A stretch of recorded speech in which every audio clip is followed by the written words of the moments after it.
Hello everyone, नमस्कार। आप लोगों के लिए नीट और जेडब्ल्यू एग्जाम में फिजिक्स का एक बहुत इंपॉर्टेंट क्वेश्चन जो कि नीट 2019 में उड़ीसा के एग्जाम में पूछा गया था। आइए इस क्वेश्चन के कंसेप्ट को डील करते हैं। देखिए भी क्या है question. Two metal sphere of one of radius R and other of radius 2r, यानी आपको दो मेटल के स्फीयर दे रखे हैं, एक की रेडियस r है, दूसरे की 2r है। ठीक है भाई। Have same surface charge density, यानी सरफेस चार्ज डेंसिटी क्या है इनकी सेम। देखिए फिजिक्स में आपको न्यूमेरिकल को कैसे डील करना है उसी की अप्रोच में आपको इस न्यूमेरिकल के थ्रू बताऊंगा। ठीक है, तो सबसे पहले जो आपको लाइनिंग दे रखी है क्वेश्चन में उनको थोड़ा सा अच्छे से पढ़िए और यहां से जो मेन बातें आपको समझ में आ रही है वो लिख लीजिए।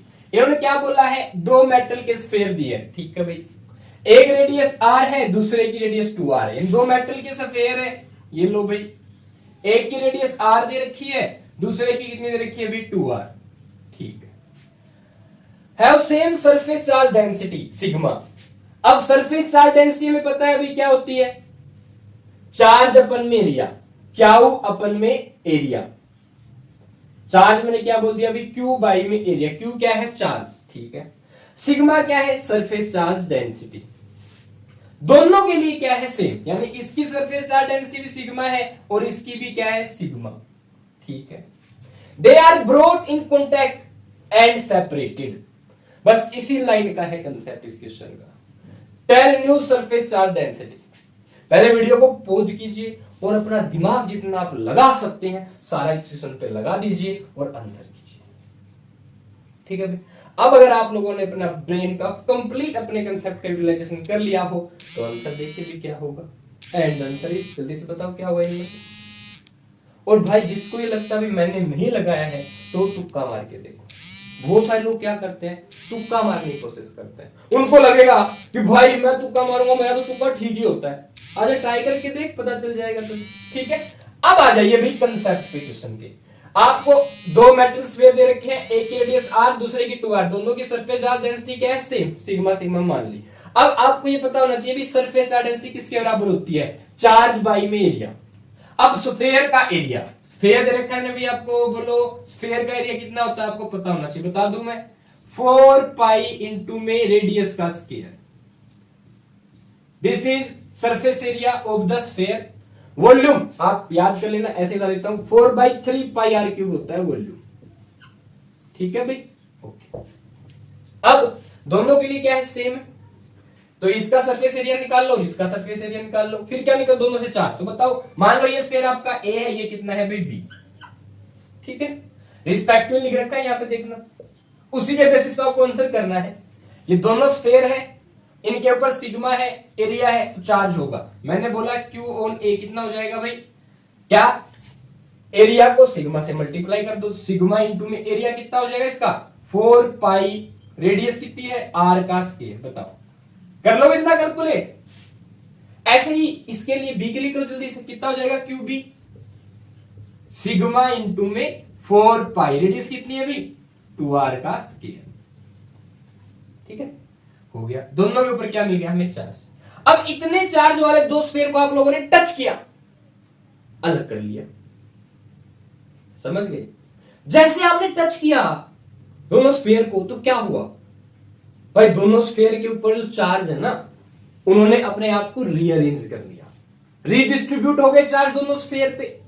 और जब भी बात आए चार्ज रीडिस्ट्रीब्यूट हो रहा है तो ध्यान रखना चार्ज मूव करने लग जाता है, यानी चार्ज मूव किया है। सिंपल सी भाषा में, जब भी एक ऑब्जेक्ट से चार्ज दूसरे ऑब्जेक्ट पे जाए तो ध्यान रखना एनर्जी का रोल आता है, वर्क डन का रोल आता है। ठीक है, अब चार्ज और दो स्फीयर को लेके जब वर्क डन का रोल आए, क्योंकि हमें पता है इलेक्ट्रोस्टैटिक में चार्ज मूव करने वाला तो कोई कंसेप्ट है ही नहीं। अब जब हम चार्ज को मूव करवाते हैं वो भी इलेक्ट्रोस्टैटिक में, तो एक मोस्ट इंपोर्टेंट कंसेप्ट होता है भाई इलेक्ट्रिक पोटेंशियल, इलेक्ट्रोस्टैटिक पोटेंशियल का। ठीक है, अब बात आ गई चार्ज और इलेक्ट्रोस्टैटिक पोटेंशियल की, तो कंसेप्ट देखिए कैसे बनते हैं। मेरे पास एक तो क्या अभी चार्ज है और एक क्या है, पोटेंशियल। अब अगर आप दो चार्ज बॉडीज को आपस में टच कर दें तो हम कहते हैं चार्ज रीडिस्ट्रीब्यूट होता है। उस टाइम पे एक खास घटना घटित होती है, वो ये कि जो ये पोटेंशियल होता है ये दोनों स्फीयर का जिस जिस बॉडी को आपने क्या किया, टच किया है, बराबर हो जाता है। देखो भाई, दो बॉडीज है, आप दूर दूर है अभी, जैसे इनको पास कांटेक्ट में लाएंगे, दूसरे ने टच कर लिया, ठीक है। अब जैसे इन्होंने टच किया, इन दोनों का पोटेंशियल क्या हो गया, बराबर। ऐसा क्यों हुआ बराबर? देखो भाई, चार्ज है, जब आप किसी चार्ज को इंफिनिटी से यहां लेके आए तो आपको वर्तन क्या करना पड़ेगा, सेम। दैट्स वाई दोनों के पास पोटेंशियल क्या हो जाएगा, सेम। समझ गए? ठीक है। अब पोटेंशियल का और चार्ज का क्या कोई रिलेशन है?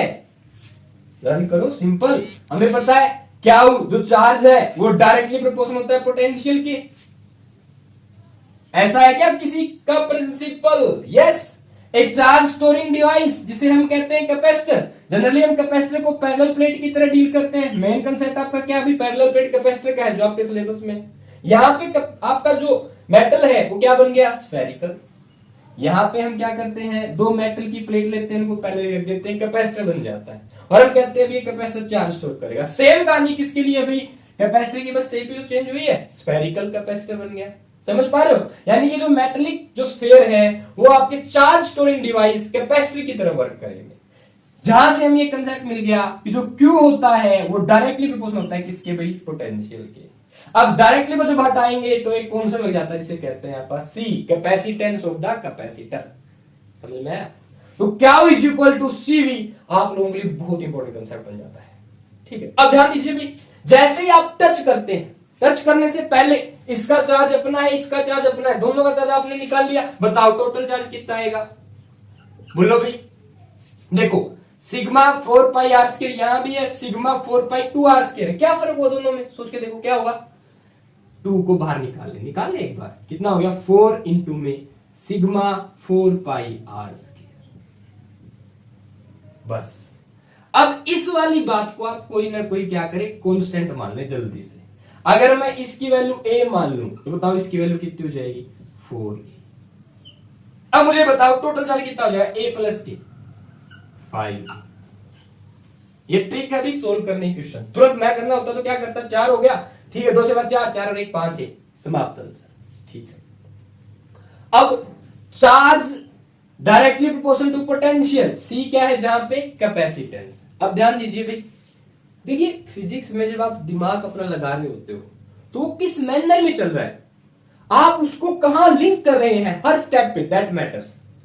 फॉर एग्जांपल देखिए, इसमें जब इन दोनों को टच नहीं किया था तो क्या आप दोनों ने चार्ज को निकाल लिया, यस, ठीक है। अब एक जब आप दोनों को टच कर देंगे तो पोटेंशियल सेम होगा, तो यानी कैपेसिटेंस का फंडा आ गया। अगर मैं बात करूं, एक बात बताइए मुझे, अगर आप वोल्टेज पोटेंशियल सेम कर दें दोनों स्पेयर ए और बी पे, तो क्या कैपेसिटी और चार्ज डायरेक्टली प्रोपोर्शनल हो जाएंगे, बिल्कुल। तो जो Q है, अगर पोटेंशियल कांस्टेंट हो तो कैपेसिटेंस के क्या हो जाएगा भाई, डायरेक्टली प्रोपोर्शनल। अभी हमने क्या किया था कि जो चार्ज होता है वो पोटेंशियल के डायरेक्टली प्रोपोर्शनल होता है, तो कांस्टेंट आपका क्या आ जाता है, कैपेसिटेंस। ठीक है, अब ध्यान दीजिए ऐसा क्यों किया था, देखना एक बार। क्या जब दो चीजों टच करते हैं तो पोटेंशियल की डायरेक्टली प्रोपोर्शनल होती है, हम निकालते हैं कि हाँ भाई पोटेंशियल एक प्रकार का वर्क डन होता है। तो चार्ज, अगर हम कहें चार्ज मूव करने लग जाए तब, तो डिस्ट्रीब्यूट होंगे तब मूव तो करेंगे, पर वो बहुत ही स्मॉल, बिना एक्सेलरेशन के मूव करते हैं। ये कंसेप्ट मानते हैं हम लोग, पोटेंशियल को पढ़ते हैं। ठीक है, तो एक मेटल का जो स्फीयर है या कोई मेटेलिक ऑब्जेक्ट है, उसके ऊपर जैसे जैसे चार्ज बढ़ेगा वैसे वैसे पोटेंशियल बढ़ता है, या जैसे जैसे आप पोटेंशियल बढ़ाओगे वैसे वैसे क्या बढ़ता है, चार्ज बढ़ता है। समझ पा रहे हो? पर कांस्टेंट क्या रहता है इनका, कैपेसिटेंस। ओके, अब क्या हुआ, अगर मैं कह दूं दोनों का पोटेंशियल सेम हो जाए, जैसे इन दोनों को टच करे पोटेंशियल क्या जैसे, तो जो चार्ज होगा वो किस रेशियो में डिस्ट्रीब्यूट होगा, अलग होने के बाद चार्ज क्या हो जाएगा, रीडिस्ट्रीब्यूट होगा। जैसे ये अलग, मान लो ये भी अलग हो जाए और ये बाद में अलग हो गए, टच करने के बाद अलग किया है।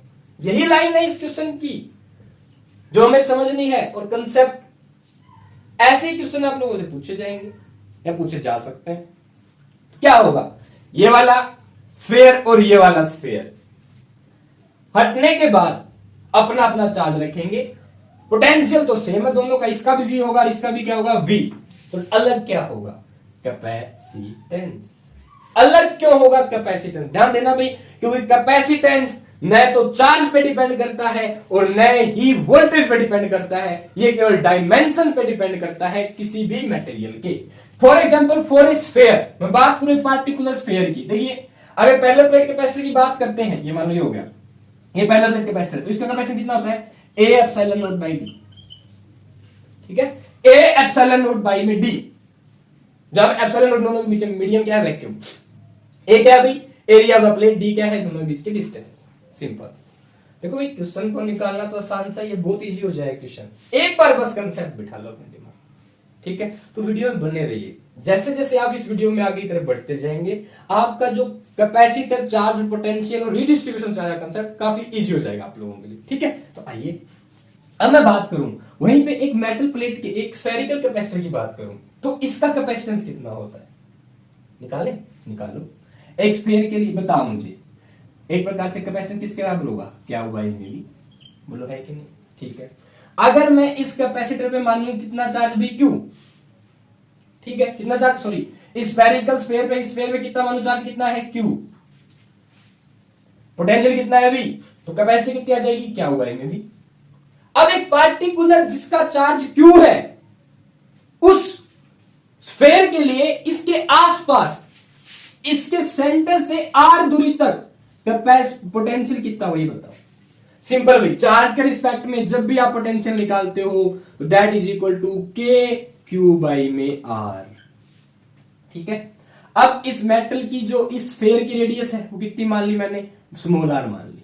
ठीक है, तो इस स्फेयर का आपका पोटेंशियल कितना हो गया, के क्यू बाई में स्मॉल आर। कहां तक भाई, इसके सेंटर से आर डिस्टेंस तक, कहीं पे भी ले लो। अगर आर इस सरफेस पे ले लेंगे, मान लो ये पूरी रेडियस कितनी है, कैपिटल आर है, तो बताओ पोटेंशियल कितना हो जाएगा, के क्यू बाई कैपिटल आर। यहां पे एक और बात लर्न कर लो भाई, क्या पोटेंशियल एक स्फेयर के अंदर अगर खाली स्पेस है ना, तो भी ध्यान रखना अंदर स्फेयर के पोटेंशियल क्या रहता है, कांस्टेंट। तो जो इस सरफेस पे क्या है पोटेंशियल, वही इनसाइड रहेगा, ये बात भी नोट कर लो भाई। तो यानी कि सीधी सी बात, जो पोटेंशियल हो किसके बराबर होगा, के क्यू बाई आर, जहां पे के है इलेक्ट्रोस्टैटिक फोर्स कांस्टेंट, क्यू है चार्ज ऑफ दिस स्फीयर, जितना भी हो भाई में रेडियस ऑफ द स्फीयर। ठीक है, रखो यहां पे v की वैल्यू कितना हो जाएगा भाई, के क्यू आर ऊपर चला गया, क्यू से क्यू कैंसिल, तो कैपेसिटी जनरली किसके बराबर आ जाएगी बताइए मुझे, कैपेसिटी बराबर आ जाएगी किसके भाई, आर बाई में के क्या है इलेक्ट्रोस्टैटिक फोर्स कांस्टेंट। दूसरे शब्दों में अगर के कांस्टेंट है तो जो कैपेसिटी है एक स्फेरिकल कैपेसिटर की, क्या वो रेडियस के डायरेक्टली प्रोपोर्शनल हो गया, यस। ये अगेन एक बहुत ही इंपॉर्टेंट कंसेप्ट जो आप लोगों के लिए क्वेश्चन सॉल्व करेगा। Capacity of a spherical capacitor is directly proportional to radius of the is this sphere, क्योंकि ये पूरा स्फीयर चार्ज को स्टोर करा, जो चार्ज को स्टोर करे उसे हम कहते हैं क्या, कैपेसिटर। चार्ज को स्टोरिंग डिवाइस करने वाला क्या कहलाता है, कैपेसिटर। हो गया, ठीक है। अब मुझे ये बात बताओ, अगर ये दोनों स्फीयर चार्ज को क्या करेंगे, स्टोर करेंगे, टच करने के बाद चार्ज तो होगा इनके ऊपर, तो क्या उनकी कैपेसिटी रेडियस के डायरेक्टली प्रोपोर्शनल होगी, यस। तो बताओ सी ए बाई में सी बी का रेशियो कितना हो जाएगा, डायरेक्टली उठाओगे, के कांस्टेंट है ही, दोनों के लिए बराबर, ये क्या हुआ, सी ए रेडियस के डायरेक्टली, रेडियस कितनी है भी, आर ए, आर ए कितनी रेडियस है, आर, सी बी कितनी है 2 आर से आर कैंसिल, तो C A by C B का रेशियो कितना आ गया, 1/2। C A by C B capacity of A, capacity of B का रेशियो कितना आ गया, 1/2। अब यहां से पकड़ लो बात, क्या क्यू सी के डायरेक्शन है, यस। क्या क्यू सी के डायरेक्शन है, तो सी, क्या डायरेक्शन है सी के, सी डायरेक्शन है आर के, तो क्या क्या आर के डायरेक्शन होगा, बिल्कुल। कब, ये बात मैन है, कब, ये वाला क्वेश्चन मार्क है, कब भाई, जब इनका पोटेंशियल सेम होगा। देखो यहां पे क्या बराबर है सी वी के, ठीक है, जैसे ही पोटेंशियल हमने क्या लिया, बराबर हो गया, सेम हो गया, मतलब सेम है पोटेंशियल, तो डायरेक्टली हो जाएगा किसकी, V क्या हो जाएगा दोनों के लिए कांस्टेंट, तो Q डायरेक्शन हो जाएगा किसके, कैपेसिटेंस की, और कैपेसिटेंस आपका किसके डायरेक्शन हो गया, R के, तो क्या डायरेक्शन हो जाएगा C, और C डायरेक्शन हो किसके भाई, R। सिंपल, यानी कि चार्ज ऑफ A जो भी होगा आफ्टर सेपरेटिंग बाई में क्या ऑफ B का जो रेशियो आएगा कितना आएगा भी, 1/2। बोलो क्लियर है क्या, बस ये वाली मैन बात। जनरली आप लोगों को सॉल्यूशन देते हैं तो भाई सीधा बता देते हैं Q A by Q B कितना होगा, 1/2। जो कंसेप्ट बताया वो अगर आपको समझ में आ गया, बहुत ही जबरदस्त बात होगी आप लोगों के लिए। ये बहुत अच्छा पॉइंट है कि charge directly proportional capacitance directly proportional to R, हर जगह वैलिड होगी बात, इन केस ऑफ स्फीयर आता है। ठीक है, अब मुझे बताओ, according to conservation of charge, property of charge होती है क्या, conservation of charge, charge conserve रहता है, समझ रहे हो, चार्ज एक बॉडी से दूसरी बॉडी में ट्रांसफर किया जा सकता है, नष्ट नहीं होता है, this property of charge known as what, conservation of charge. अब इन दोनों स्फीयर के ऊपर अगर चार्ज है तो उनका रेशियो कितना आएगा भाई, 1:2। तो अगर मैं इस रेशियो से चार्ज की वैल्यू निकालूं तो कितनी होगी बताओ भाई। तो रेशियो से जब भी आप यूज करते हैं तो चार्ज ऑफ ए किसके बराबर होगा, दोनों का रेशियो कितना है, 1:2 है ना। तो क्या करें, ए के लिए 1, बी के लिए 2। ठीक है, देखिए टोटल चार्ज कितना है, क्यूटी, सिंपल, टोटल चार्ज कितना है क्यूटी, टोटल चार्ज।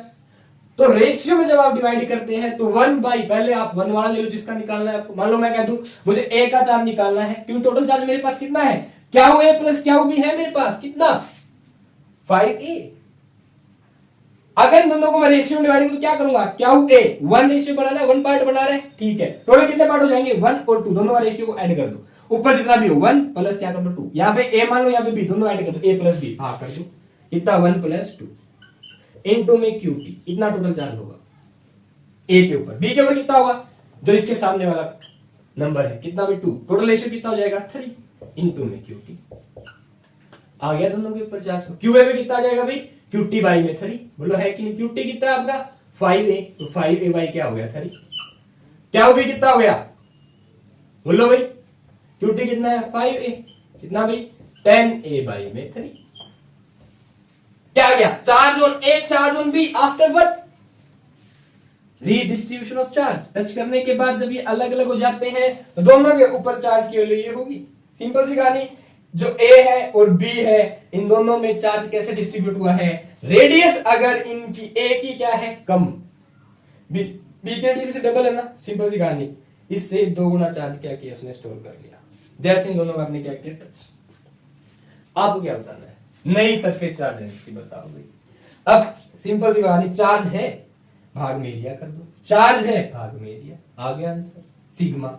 बताओ तो सिग्मा 1 कितनी होगी भाई, चार्ज कितना है ए पे 5a बाई में 3, ठीक है, अपन एरिया कितना है, ए का area 4 pi R square, 4 pi R का स्क्वायर, समझ पा रहे।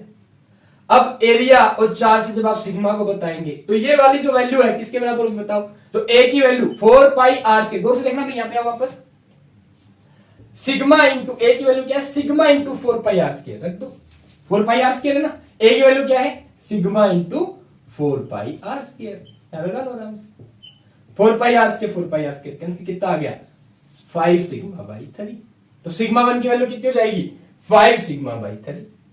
अगेन हमने क्या किया, क्यूए पता चल गया हमने, जैसे हमें कि जैसे सेपरेट किया तो क्यूए पे चार्ज होगा 5a बाई 3, क्यूबी पे चार्ज होगा 10a बाई 3। तो क्या करें, इसकी सरफेस चार्ज डेंसिटी निकाल दो, इसकी सरफेस चार्ज डेंसिटी निकाल दो, क्या किया, चार्ज को भाग कर दो एरिया से, चार्ज को भाग कर दो एरिया से, आ गई ए की value 5a by area 4 pi R square, ठीक है। दूसरे का बताओ कितना होगा, सिग्मा 2, बताइए भाई, चार्ज कितना है 10a बाई में 3, एरिया कितना हो जाएगा 4 पाई, आर कितनी है 2r का स्क्वायर, सिंपल। ए की वैल्यू अगेन कितनी ले रखी भी हमने, sigma into 4 pi R square, यहां पे 4 का फैक्टर आ गया, ठीक है, बाकी 4 पाई आर स्क्वायर से 4 पाई आर स्क्वायर कैंसिल, 5 ये कितना हो गया 2, क्या आ गया 5/6 इंटू सिग्मा, 5/6 इंटू में सिग्मा, आ गई भाई। इस तरीके से आप लोग न्यू सरफेस चार्ज डेंसिटी निकाल सकते हैं। तो कितनी आएगी भाई 5 सिग्मा बाई 3, सिग्मा 1 कितना होगा 5 सिग्मा बाई 3, 5 सिग्मा बाई 3 ये है, और दूसरे वाला कितना होगा 5 सिग्मा बाई 6, अपने आप आ गया, देखो hence answer will be what C. अब जिन लोगों ने अपना कंसेप्ट लगाया था वो इस क्वेश्चन को देख लीजिए एनालाइज करके, और जिन्होंने तुक्का मारा था अब जिसने तुक्का मारा था वो जरूर कमेंट करके बताएं कि हमारा तुक्का सही लगा है या गलत है, ठीक है, ताकि हम लोग इससे एनालाइज कर सकें कि कितने तुक्के सही होते हैं। गाइस एक्चुअल में बता दूं आपको, तुक्के आप तभी मारना जब आपका स्कोर 600 प्लस आ रहा हो, ठीक है, तभी बेनिफिट तुक्के मारने का। अदरवाइज जो आपको आता है वही पक्का कीजिएगा। जो क्वेश्चन आप श्योरिटी से श्योर हो इस मामले में कि ये क्वेश्चन मेरा कतई सही है भाई, डेफिनेटली श्योर, तब उसको आंसर करना, अदरवाइज मत लगना तुक्का। अक्सर तुक्के गलत होते हैं, फिर नंबर आपके ये आएंगे 100 200 300 पास, समझ रहे हो। तो गाइस ये वाला क्वेश्चन जिसका मैं कंसेप्ट आपको एक बार फिर रिवाइज करवाता हूं, देखिए बहुत ही इंपॉर्टेंट है भाई। देखो दो मेटल के स्फीयर है, इनकी सिग्मा दे रखी है। सिग्मा सिंपल क्या तरीका है, चार्ज बाई में एरिया, ये तो पता है बेसिकली, ठीक है। अब मुझे पता है दो ऑब्जेक्ट्स को अगर मैं टच कर दूं तो उनका पोटेंशियल सेम हो जाता है, अगर वो चार्ज है तो दोनों पोटेंशियल सेम होगा। इस बात का यूज मैंने क्या इज इक्वल टू सीवी में कर लिया। सी क्या होता है, जहां पे कैपेसिटेंस।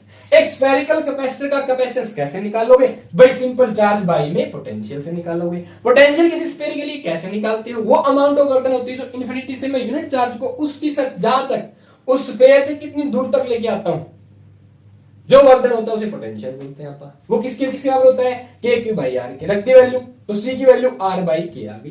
के अगेन हमारा इलेक्ट्रिसिटी फोर्स कांस्टेंट है, तो सी ए का डायरेक्ट क्वेश्चन होता है किसके, रेडियस के। हमें पता है यहां से क्या डायरेक्ट क्वेश्चन हो गया कैपेसिटेंस के, कब, जब हमें पता चला कि टच करते ही पोटेंशियल क्या होता है, same. That's why potential constant हो गया, दोनों के लिए सेम है, तो इन दोनों केस में पोटेंशियल क्या कहेंगे, कांस्टेंट हो गया। क्या होता है सुनोगे, सी के सीधा सुनोगे किसके, आर के। अब टच करने के बाद जब हटे तो उनके अंदर जो चार्ज डिस्ट्रीब्यूट होगा वो रेडियस के क्या होगा, डायरेक्टली प्रोपोर्शनल। तो इस वाले को चार्ज कम मिलेगा, इस वाले को चार्ज ज्यादा मिलेगा। इस चार्ज वाले का रेशियो 1 तो इसका कितना मिलेगा, चार्ज 2। समझ पा रहे हो। अब यहाँ पे चार्ज 1 है तो चार्ज 1 ले लिया हमने, कितना भाई 1/2, दोनों रेशियो कितना है 1/2। अब जब भी आपको टोटल चार्ज पता है और उसको 1:2 में डिवाइड करना, तो उसका तरीका है भाई जिसका चार्ज निकाल ले उसके सामने वाला नंबर कितना है 1, तो 1 को भागकर टोटल रेशियो दोनों जोड़ के 1 + 2 3, 1/3 इंटू टोटल चार्ज, ए का चार्ज आ जाएगा 1, 2/3 इंटू टोटल चार्ज बी का चार्ज आ जाएगा। निकाल लिया। आपसे नहीं सिग्मा पूछी है, surface charge density, charge by में एरिया, सिंपल। अब यहां पे भी चार्ज का रेशियो ठीक है 1/2 है, ठीक है 1/2 है, पर सिग्मा निकालोगे सिग्मा का रेशियो कितना हो जाएगा भाई, एरिया क्या है उसका डबल है, उससे डबल है अगर एरिया तो क्या होगा 2 टाइम्स हो जाएगा, किसका, किसकी सरफेस चार्ज डेंसिटी 2 टाइम्स हो जाएगी, ए की। देख लो 2 टाइम्स है ए की इससे, यस, इसको 2 से मल्टीप्लाई करो, 2 से डिवाइड करो, कितना हो गया 2 इंटू में 5/6 सिग्मा, 2 टाइम्स है ना इससे। क्या इसमें आएगा 2 टाइम्स, नहीं। क्या इसमें आएगा 2 टाइम्स, नहीं। क्या इसमें आएगा 2 टाइम्स, नहीं। तो यहां से आप ए को लिंक कर सकते हैं क्या, अगर ये वैल्यू सेम है ना तो फिर आपका क्या भाई, अगेन सरफेस चार्ज डेंसिटी जो आएगी, क्या सिग्मा की बात करें तो यहां पे क्या भाई चार्ज ए, क्यूटी क्या है कांस्टेंट, देखे करके हमारे पास क्या है क्यूटी, रेशियो से डिवाइड किया हमने ए बाई बी से, ठीक है। फिर सिग्मा निकाला तो सिग्मा यहाँ पे कितने टाइम हो जाएगी रेशियो में देखेंगे तो सिग्मा एरिया की इनवर्सली प्रोपोर्शनल हो जाएगी।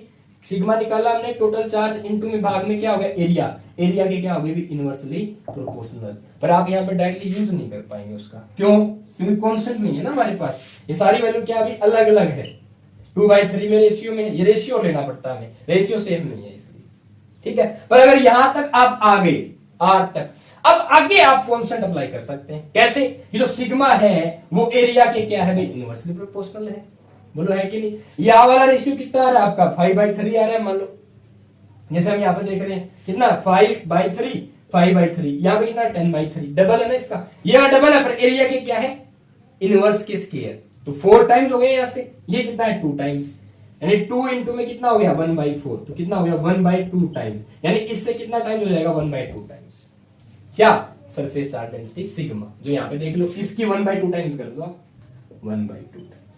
समझ पा रहे हो। एक बार जो मैंने यहाँ बात बताई आपको उसको जरूर आप प्रैक्टिस करके देखें मैंने क्या बोला है, अगर आपको ये समझ में आता तो आप फिजिक्स में न्यूमेरिकल को अच्छे से अप्रोच कर पाएंगे, ठीक है। तो दोस्तों आप लोगों के लिए था हमारी नीट जेडब्ल्यू की क्वेश्चन सीरीज का क्वेश्चन नंबर 1। ऐसे क्वेश्चंस आप लोगों को लगातार मिलते रहेंगे जो आपके कंटिन्यूस आगे आने वाले जो भी नीट और जेईई के एग्जाम होंगे उनमें पूछे जाने के पूरे पूरे चांस होंगे। बहुत ही स्टैंडर्ड क्वेश्चंस मैं आप लोगों को एबीसी फिजिक्स वर्ल्ड में कंटिन्यू करवाऊंगा, ठीक है, तो होप सो गाइस आपको क्वेश्चन समझ में आया है, आपको ये कंसेप्ट समझ में आया है, तो वीडियो को लाइक कीजिए और हाँ, अच्छे से अपने एग्जाम की प्रिपरेशन कीजिए। किसी प्रकार की कोई आपकी क्यूरी हो तो कमेंट में पूछ लीजिए। अच्छे से पढ़िए, ऑल द बेस्ट।